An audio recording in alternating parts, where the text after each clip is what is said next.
Dating does not have to be frustrating. It doesn't have to be something that you sort of dread and you're just trying to get through to get to the other side where you have a great partner. That the signs of secure attachment show up very early on in the dating process. And you can refine your mate selection process around this concept of secure attachment so that it's more effective, it's more efficient, it's less frustrating, it takes less of your time, and you're really choosing a partner that can hang in there with you for the long term.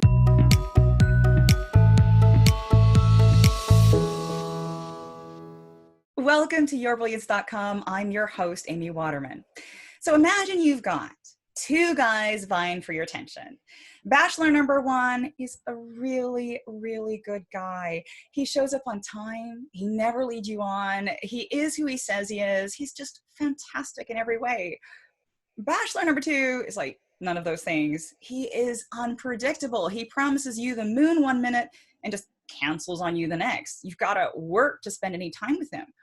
But when you do, it is worth it.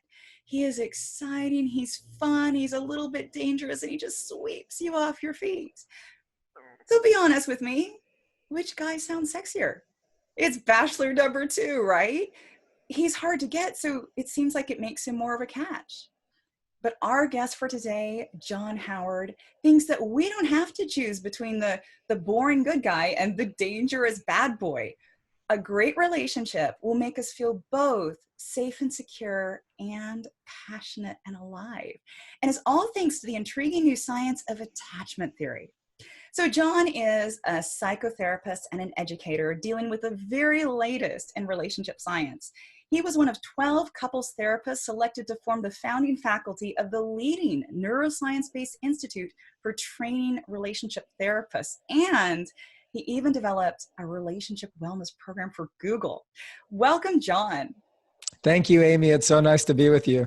So we have to start out then with this problem we've got. And I don't know if you guys have this problem too, but the guys who excite us are not the guys who make us feel secure. And, chemistry is so important. So we tend to pick the guys who make us feel alive rather than the guys who make us feel safe. So is this just a problem with us? Do we just make bad choices? Well, part of the problem is we are biologically wired for certain outcomes that benefit nature, but not necessarily a secure psychological life at home. So in some ways, we are competing a little bit with our biology, and that's part of the trick. And that's true for men as well, by the way. And so we can make bad choices if we don't have our thinking caps on. And that's sort of the challenge is, everybody knows now about this intoxicating cocktail called a new relationship. And, when you start dating someone and you get infatuated with the experience, you don't think critically as well as you really should. If you're thinking about who's a good match for you in terms of a long-term, fulfilling, committed relationship. So the other thing that's affecting us negatively in society when it comes to dating is that secure attachment is not something that we really learn a lot about or even sometimes experience at home growing up. And so we don't always have a good example or a model for it. So what happens is we get attracted to people who are exciting, enticing, intoxicating, inspiring, and we're not able to really think critically about what qualities we need in a partner to have a fulfilling, long-term, committed relationship with them. That's what sets up this false binary choice of, do I choose the bad boy because he's exciting and invigorating, or do I choose the boring guy that I can have a safer life with? And I think if we understand what secure attachment is, then we're not making that false choice in our minds. We're not setting it up that way. We understand that a secure relationship can be exciting and intoxicating, and it can have some bad boy energy in it and some danger and some unpredictability and spontaneity, but it can also come with that loving, rich, consistent, predictable security that we also seek. So you've been talking about secure attachment. So for people watching who don't know what secure attachment is, could you explain a little bit about that? Yes. So some of your viewers may have heard of attachment theory. And attachment theory started with infant research. It started by studying how infants relate to their caregivers. And when caregivers would act inconsistently or go away for too long, infants would get dysregulated and not really know how to trust that person again. And there's different attachment styles that we learned by observing infants. Well, at some point, the research crossed over from being a study of infants to really understanding adults and how adults attach in relationships. And one of the most interesting findings in this part of the psychology literature is that adult relationship styles are very similar to infant attachment styles. And so it seems like we bring our attachment style with us a little bit from childhood, and we show up in our adult relationships with a relationship map that is often developed in childhood. So there are some dots there to connect, but they're also influenced by our teenage years and our young adult relationship experiences. So it's not as simple as to say that our childhood shapes us as adults, but there's a lot of connections there. And attachment theory is an understanding that what we're seeking in a relationship is a sense of security and safety in the world, because the world is a scary place and moving through it alone leaves us at risk. So our brain and our nervous system, which are primarily wired for survival, are seeking that sense of security with another person. However, that sense of security is often not terribly exciting. And so there's other parts of us, like the lust system in the brain, that seek out novelty and strangeness and spontaneity and unpredictability, because those things are exciting and intoxicating and inspiring. And so ultimately in a long-term relationship, we have to strike the right balance between knowing how to stimulate those parts of the brain that experience lust and want to really sort of meet that thirst for desire and novelty, and also really feed the parts of us that want to feel safe and secure in the world. So this is one of your specialties. You've done a lot of research on, attachment theory. Why did you end up getting involved? Because there could have been all sorts of ways you could have gotten interested, in teaching dating, but attachment theory is what you chose. Why did you choose to study that? Well, I think it's important for people to know that I had a personal interest in it because as a child myself, I was very, very neglected. I grew up in a family. Well, first of all, I did not live with my parents. And second of all, my family just didn't do connection or emotional support or hugging or saying, I love you. I played by myself all the time. I didn't have playmates. That's not something my family did, and they didn't invite friends over for me. And I grew up speaking Spanish. English is my second language. And I went to kindergarten a year early because I think my family just didn't quite know what to do with me and they were looking for a place to put me.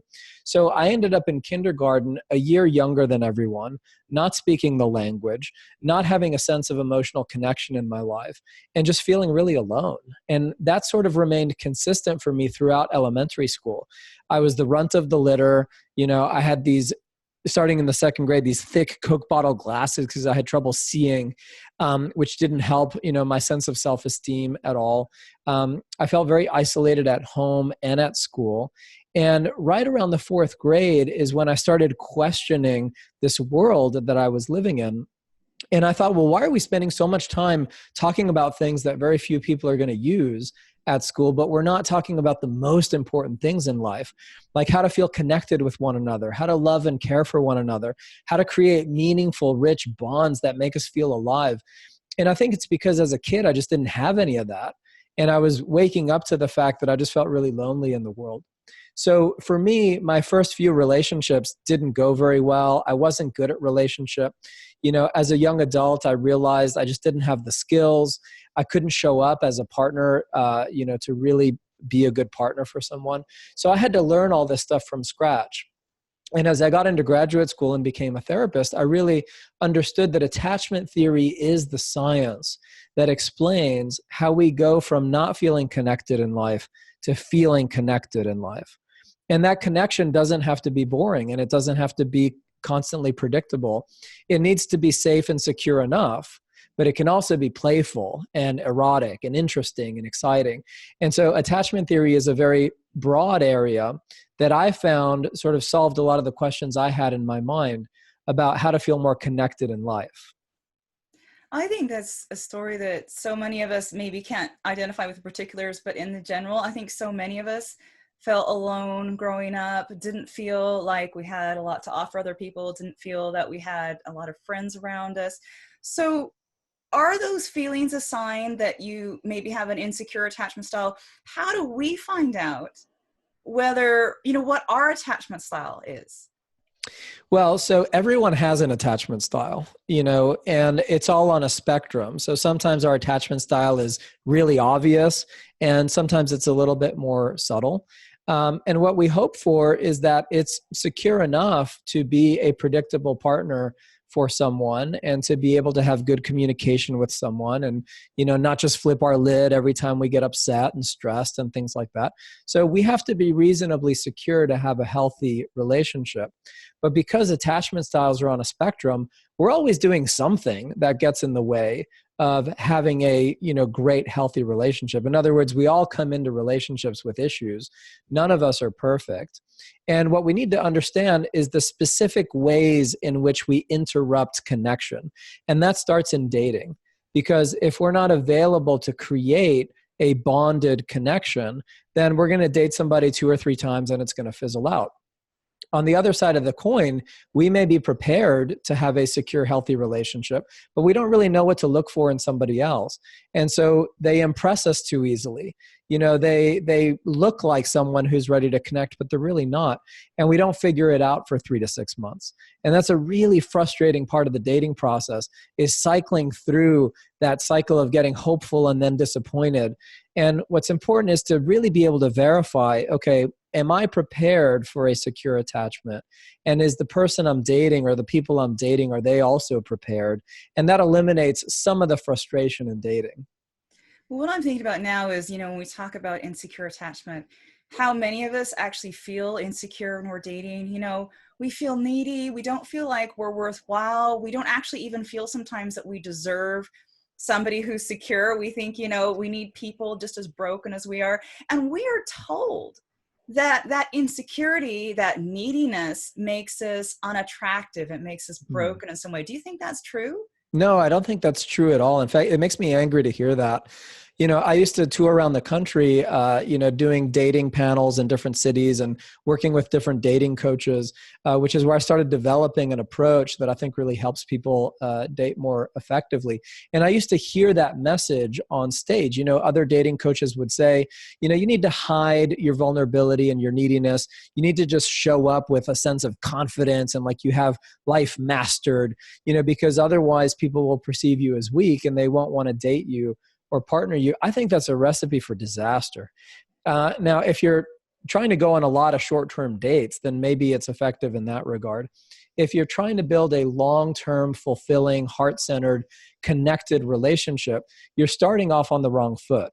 One of the best ways to filter somebody and test them to see if they're really ready to show up in a relationship is to show some of your weaknesses and vulnerabilities and to be a real human being. Because when you put that out on the table, you find out whether somebody has the empathy and the skill to really show up and meet you there. And if they do, then it creates a sense of safety and security. It creates a sense of trust, and you can bond with that person. And now you have something really special. But if you hide your sense of vulnerability and insecurity and you pretend, or you try to pretend like you have it all together, there's a missed opportunity to really bond at a deep human level. And the type of relationship you create is more superficial, doesn't really get to the reality of what it means to be human with somebody else. There's so many relationships that fail because they get set up on that false foot. And then that's not really sustainable. And eventually people's real self comes out and the relationship can't handle it. So it's better to start from a place of authenticity, I think. What I'm just thinking about is when you date somebody who's a bad boy, you really have to be tough and you have to be cool, because when you're dating someone like that, any sense of vulnerability, any sense of neediness, Like they just shut down, and you want more of his company. You don't want to do anything that makes him turn away from you or go cold. So you learn to shut down those vulnerable parts of yourself so that you can be fun, so that you can have all this exciting times with a bad boy. So we know all this, right? You can tell us this, but the fact remains, we still want that bad boy's approval. We still want him to think that we're number one. How come we are still attracted to these guys who aren't good for us? We know it's not going to work. I think part of it is misunderstanding what we're attracted to, and I'm a man, so I can't speak completely to the experience of a woman, but just based on understanding the science of attraction, what I might say about it is that we confuse a couple things. I think what people are attracted to is a sense of confidence. People are attracted to somebody who knows themselves, who is bold enough in their approach to life to be invigorating and inspiring and exciting. Sometimes people confuse that with someone who's unavailable or someone who's downright mean or narcissistic or arrogant. And so when we talk about the kind of confidence that's attractive in a man, I think it's important to not confuse what men sometimes think confidence is, which is being brash and arrogant and, getting over on people and things like that. The kind of confidence that's still attractive, but also sustainable in a long-term relationship is the confidence of someone being mature and wise and knowing who they are and taking appropriate risks in life and being excited about life and having a sense of purpose and meaning. And when you spend time with someone like that, it's not boring at all. It's always exciting because that person is reaching deep into themselves and they're talking from a deep place of purpose and meaning, and what they're talking about is exciting and they're exciting and what they stand for is exciting. And so I think what's actually attractive in part about bad boys is they do have some measure of confidence to just be who they are. But you have to be careful and recognize that confidence also shows up in nice people who are excited and passionate about life, and they're more predictable and consistent. If you're looking for a long-term relationship, those are important ingredients. So when I think about predictable and consistent, sometimes I tend to think that's the exact opposite of exciting and surprising and, and unpredictable. So when we look at that secure guy, when we look at that nice guy, he's confident, he's mature, he's wise. But then part of us thinks that maybe that's, I'm not that old yet. I want an exciting, fun relationship. Maybe I want something a little bit more superficial. So how do we get over this kind of resistance to a relationship with a mature, wise, secure man? Well, we have to begin with ourselves. We have to look inside and recognize that some of the relationship patterns that we've been engaged in don't really serve us. And so if we have that honest conversation with ourselves, we'll notice that some of the things we're attracted to fizzle out after a while, or they're sexy at first, but then they're annoying because they're not consistent and predictable. Or these are men who are exciting in a way, but then they're not responsible and mature. And if we have an honest accounting about what's happening in our relationship life, we will see certain patterns that don't serve us. So once we see those and we're willing to be honest with ourselves, then we have to ask ourselves a question. What do I really want out of my relationship life? Do I want to continue dating guys that are exciting and they're around for a while, but then they're not consistent and I can't really latch onto them in terms of trust and security?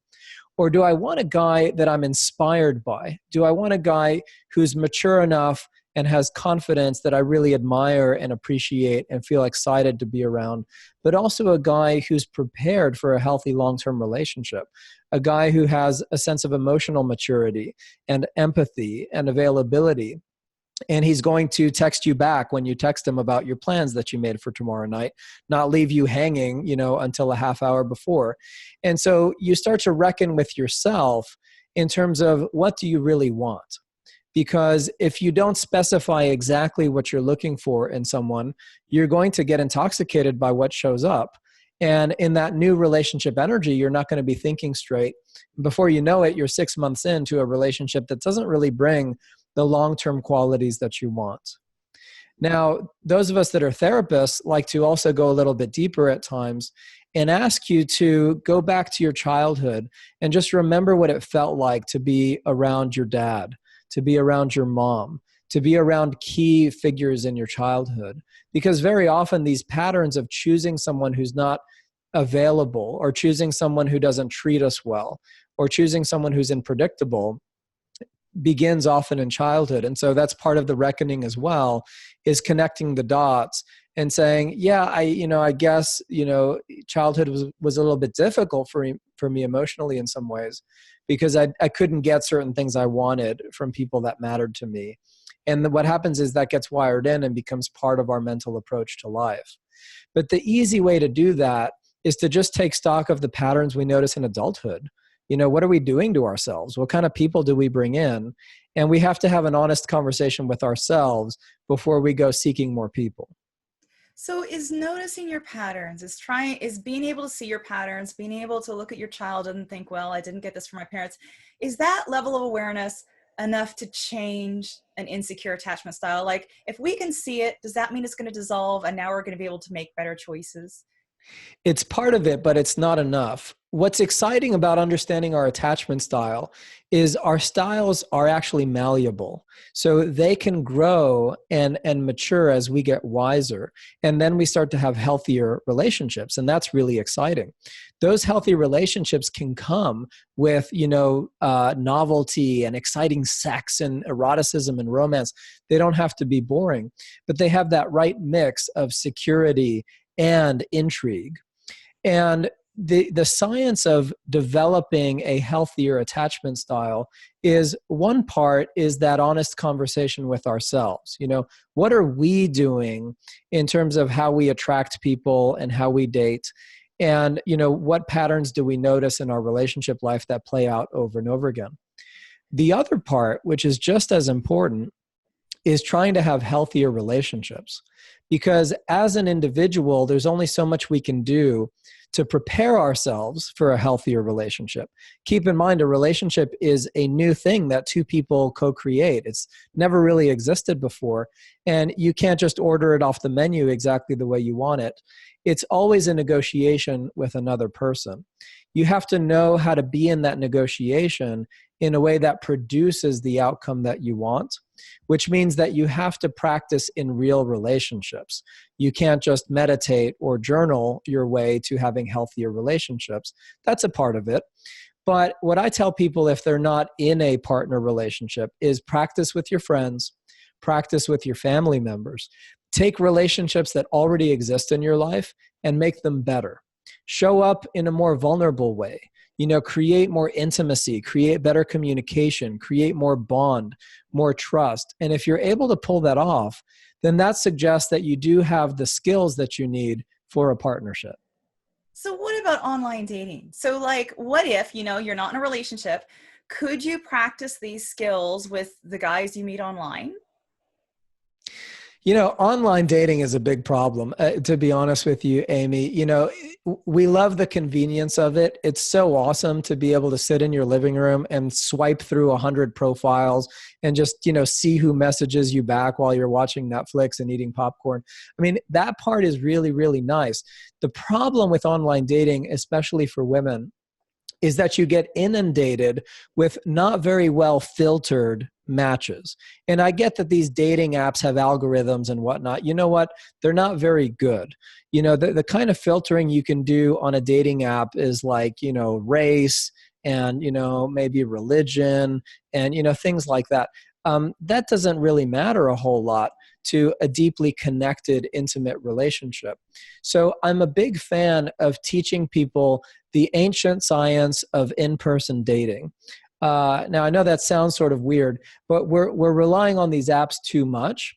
And I really like online dating. I think it has its place. It's really good, for example, at getting us to refine exactly how we talk about ourselves so that we are reverse filtering people out of our lives that shouldn't be in our lives. So online dating has its place. But going back to an in-person dating strategy is so much more effective. It's more efficient. it's way less frustrating. The biggest problem in dating in the 21st century is that people are so flaky that we get frustrated by the dating experience, and the reason why is people are on 5 different apps all at the same time. They've got like 50 profiles pulled up on each app. They're texting 100 different people, and they're waiting until the last minute to decide what their Tuesday night plans are going to be. And who wants to put up with that? So after a while, especially if you're a female, you just shut the whole thing down, and you go back to just focusing on, going to work and going to yoga and doing the things you enjoy, and not dealing with that mess. But the sad thing is that underneath that frustration is a genuine desire to be connected and to have a real life partnership. And so what's important, I think, for people to understand is that there are in-person dating strategies that are incredibly effective, that are efficient. So they're not wasting your time. They're not wasting your attention. They're not frustrating you with constant flakiness. And they work really well. They even work better to filter and vet the right type of partner for you, because these dating apps have filters that are pretty useless when it comes to measuring who is a good partner for you. That leaves all the hard work to you to figure out, well, looking at his face, I think he might be partner material. I don't know. It's hard to tell. Oh my gosh, that's just not the right way to go about it. And so that's part of the problem right now. John, thank you so much for coming onto the show. We're coming to an end, and I wondered if you had any last message you would like to leave our viewers with. Well, I really appreciate the interview with you, Amy. It's been nice to spend time with you. I think the main message I have for everybody watching is that dating does not have to be frustrating. It doesn't have to be something that you sort of dread and you're just trying to get through to get to the other side where you have a great partner.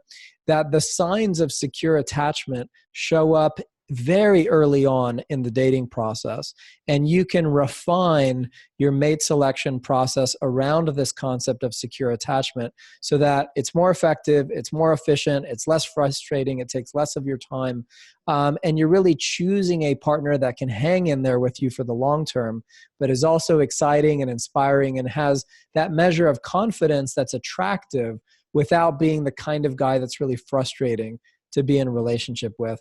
That is absolutely possible. It just takes learning a little bit about relationship science and applying it to the dating process. And I appreciate you taking the time to speak with me about it today. Great. Thank you so much, John. And thank you out there for watching. We hope to see you again soon. Until then, let your brilliance shine.